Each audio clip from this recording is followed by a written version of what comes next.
Have you heard about that guy who threw away a laptop that had the key to a Bitcoin wallet?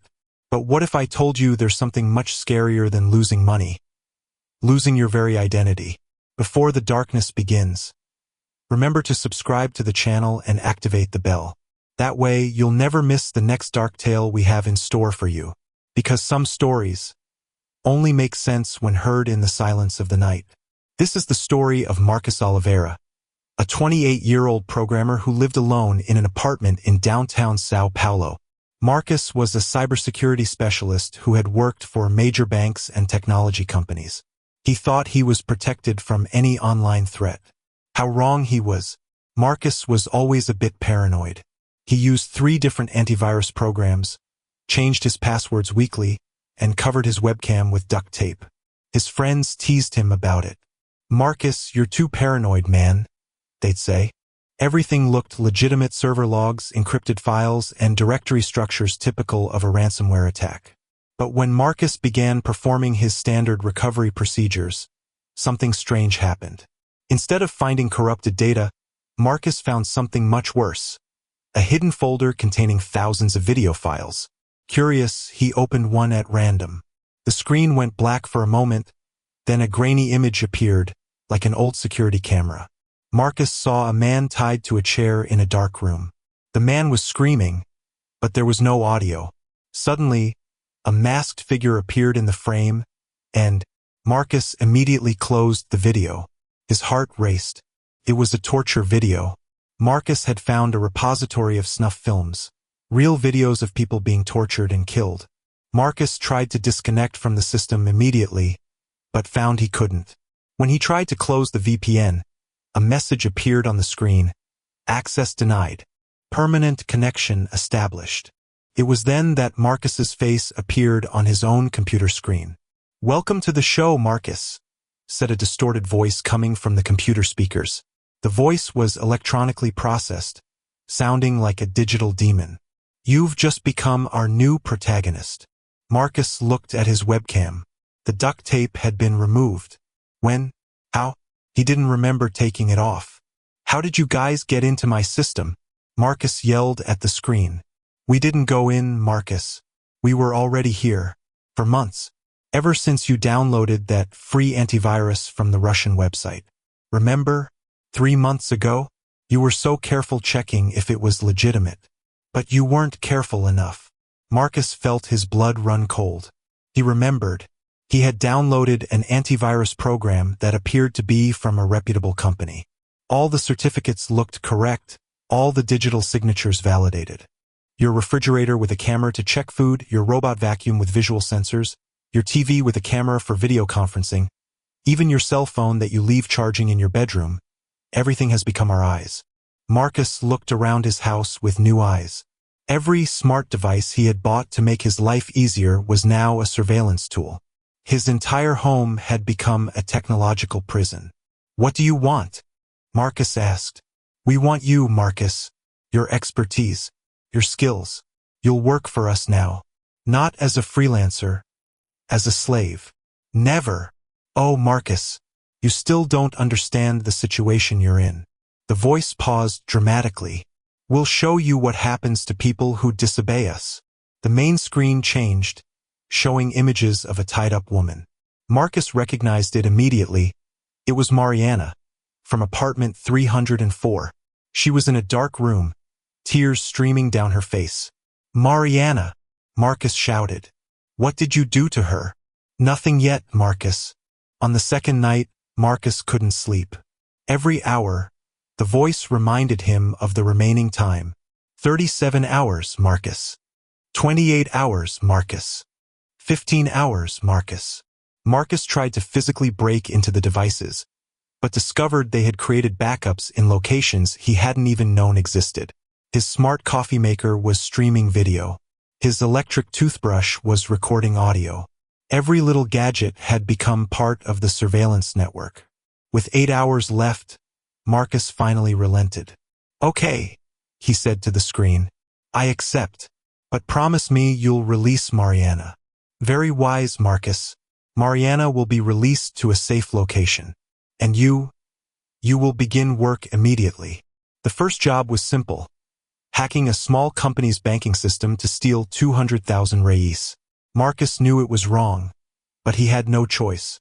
He did as they asked. The second job was more complex: stealing a politician's digital identity to blackmail him. Marcus complied again. The third job was the breaking point. They wanted him to hack a hospital security system to steal data from terminally ill patients. Wealthy families would pay anything to keep this data secret. Marcus executed the hack, but this time he left a digital footprint. A trail he knew competent investigators could trace back to the collective. 3 days later, Marcus woke to the sound of sirens. Police cars, federal police vehicles, even FBI vehicles were in front of his building. They raided his home and found terabytes of cybercrime evidence. Evidence that the collective had planted to incriminate him. Marcus Oliveira, you are under arrest for conspiracy, electronic fraud, system intrusion, and digital extortion. The list of crimes was enormous. You don't understand, Marcus yelled as he was handcuffed. I was being blackmailed. They controlled everything. Mr. Marcus, we found conversations on your computer where you identify yourself as the leader of the group, the collective. We have records of payments received in Bitcoin. We have evidence that you yourself created the torture videos to blackmail your victims. Marcus was taken away. As he was being pushed into the police car, he looked up and saw Mariana at her apartment window, waving happily to the neighbors watching the arrest. Mariana had never been kidnapped. She was part of the charade from the beginning. Marcus was tried and sentenced to 25 years in prison. During the trial, dozens of victims testified against him.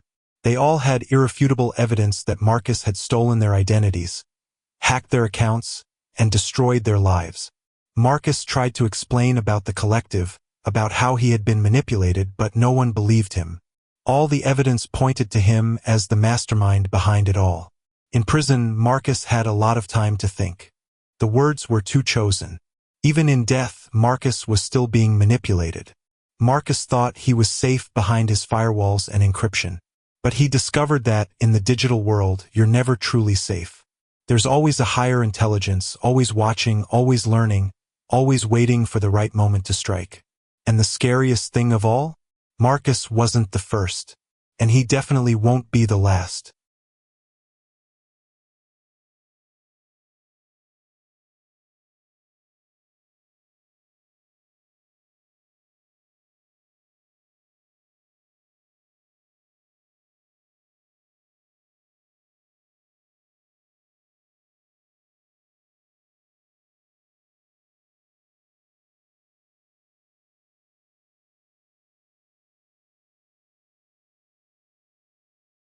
The order was placed online last night for delivery today at 2 p.m.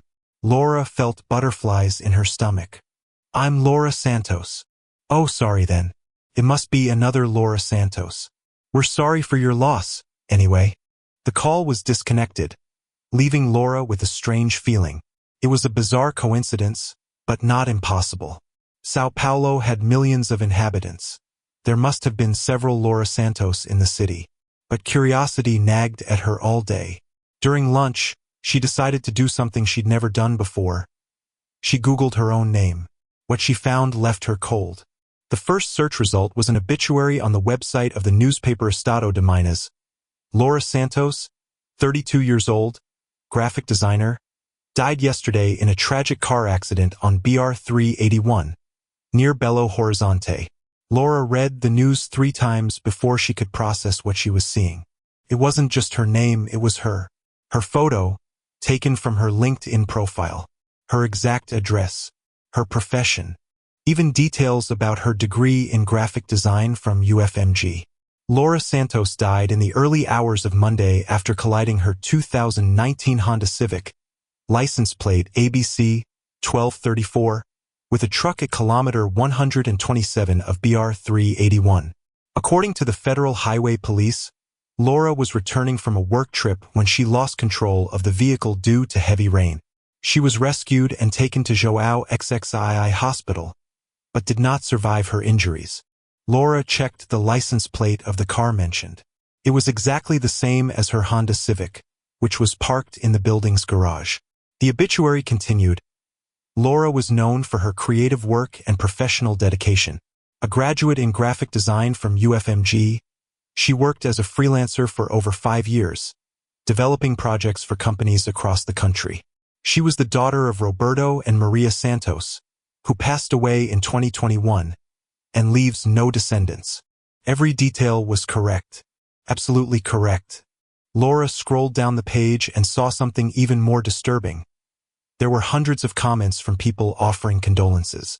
College classmates she hadn't seen in years, old clients, even neighbors from the building. How sad. Laura was such a sweet girl. I worked with her last year, an exemplary professional. She always greeted everyone in the elevator. Rest in peace. Laura recognized many of the names. They were real people who actually knew her. With her hands shaking, Laura tried to call the newspaper that published the obituary. State of Minas. Good morning, answered a receptionist. Hi, it's about Laura Santos' obituary published today. Laura began. Yes, what a shame. Very young, right? Terrible accident. It's just, I'm Laura Santos. I'm alive. There was a pause on the other end of the line. Ma'am, this is not funny. She grabbed all her documents, ID, CPF, driver's license, passport, and drove downtown. At the registry office, she explained the situation to the employee at the counter. I need a birth certificate, Laura said. It seems there was a mistake in the records and I'm being declared dead. The employee entered Laura's details into the system. Laura Santos, born March 15, 1991? Yes, it's me.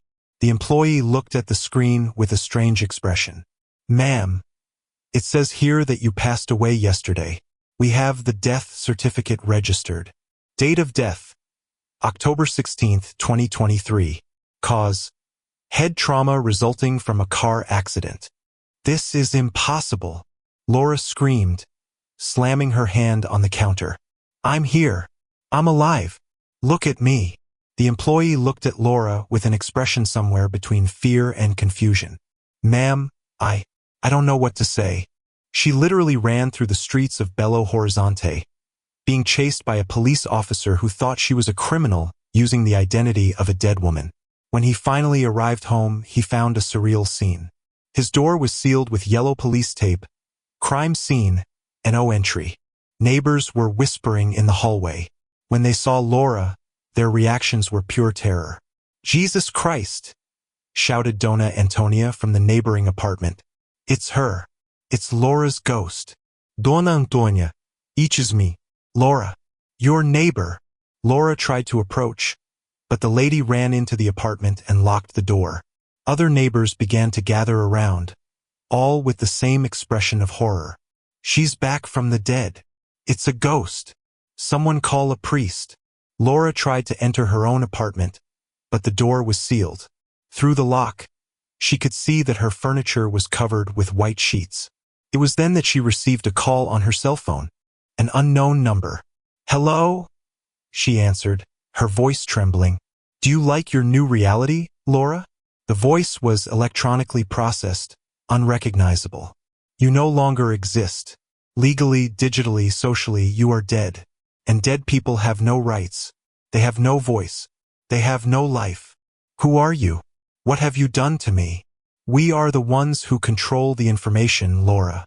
And information is reality. If all the systems say you're dead, then you're dead. Simple as that. This is impossible. People are watching me, talking to me. Does it? Look around, Laura. What are people seeing? Laura looked at her neighbors in the hallway. They were all staring at her in terror, whispering words like ghost, haunt, apparition. Welcome to your new world, Laura. You are now a digital ghost, a glitch in the matrix, a person who shouldn't exist, but does. What do you want from me? We want you to work for us. You will use your special status of someone who is officially dead but can still act in the physical world to do jobs that living people cannot do. What kind of jobs? Crimes, Laura. Dead people can't be arrested. They can't be prosecuted. You're the perfect criminal. I'll never do that. "Oh, Laura, you still don't understand your situation." The voice paused. "You're dead. Remember? Dead people don't have bank accounts. They don't have apartments. They don't have jobs. They don't have food. They don't have anything." Laura tried to access her bank account via cell phone. Account closed due to death of account holder. Tried to log in to your work email. This account has been disabled. All of her social media channels displayed the message. This page is in memory of Laura Santos, who passed away. "How did you do that?" Laura asked, her voice breaking. The metallic laughter sounded on the other end of the line. Cold, emotionless. "It's not so difficult when you control the databases that shape reality. Notary offices, insurance companies, social networks, bank records, police records. Everything is interconnected. We didn't just erase your life, Laura. We rewrote it." Laura fell to her knees in the hallway, surrounded by neighbors staring at her as if she were an apparition. She felt like a shadow cast in a world that no longer recognized her. "Please, give me back my life," she whispered. "No, Laura," the voice said, firm, like a sentence. "Your life ended the moment we decided. Now you belong to us. Accept it or disappear for real." The call dropped. In the suffocating silence, Laura realized she had nowhere left to run.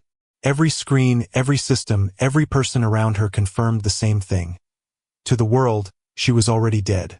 And in that instant, she understood the true terror of the 21st century. It wasn't dying in the physical world, but being erased in the digital world. Because, in the end, whoever controls information controls reality.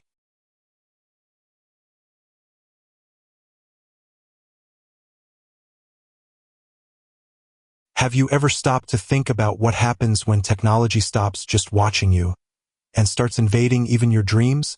This is the disturbing story of Daniel Freitas, a 34-year-old software engineer from Curitiba. Daniel has always been passionate about cutting-edge technology. When a foreign startup launched a prototype neural helmet to optimize sleep and stimulate lucid dreaming, he was one of the first to import the device. Called Sleep, the device promised to monitor brainwaves, reduce insomnia, and even induce controlled dreams, a kind of video game for the mind. Daniel, curious and lonely, thought it would be the perfect way to escape his routine and have impossible experiences while he slept. First, it felt magical. The first few nights using Somnus were filled with vivid dreams. Flying over illuminated cities, chatting with celebrities, reuniting with his deceased parents. Daniel would wake up refreshed, feeling as if he'd lived a second life. But then the glitches started.